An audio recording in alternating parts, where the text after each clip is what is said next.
Sebagaimana tertuang dalam pasal 79 nomor 6 tahun 2014 tentang desa, bagi kepala desa terpilih yang baru saja dilantik wajib untuk menyusun rencana pembangunan jangka menengah desa atau RPJMDes yang harus rampung selama 3 bulan ke depan.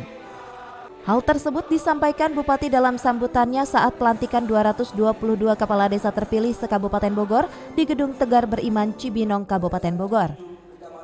RPJMDes merupakan rencana pembangunan jangka 6 tahun sesuai masa jabatan kepala desa terpilih. Selain RPJMDes, pemerintah desa juga harus menyusun rencana kerja pembangunan desa yang berlaku 1 tahun yang harus sesuai RPJMDes.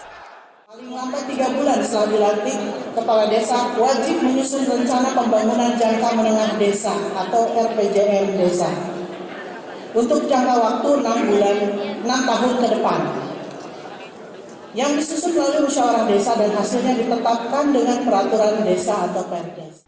Sementara itu, Udin Saputra, salah seorang kepala desa terpilih yang juga ikut dilantik, mengaku dirinya telah mempersiapkan RPJMDes tersebut sebagaimana kebutuhan desa dan kepentingan masyarakat untuk kemajuan desanya. Di antaranya pembangunan infrastruktur, pendirian BUMDes, dan juga pembangunan wisata daerah.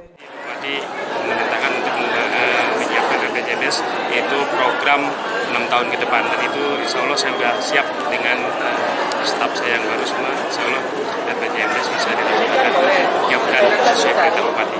Di antaranya apa aja tuh Kang yang telah disiapkan Kang? Ya, program kita yang nawakasi saya itu ada mobil siaga gratis, terus juga keagamaan, bidang sosial kemasyarakatan, dan banyak. Dari Cibinong, Kabupaten Bogor, Edi Junaidi melaporkan.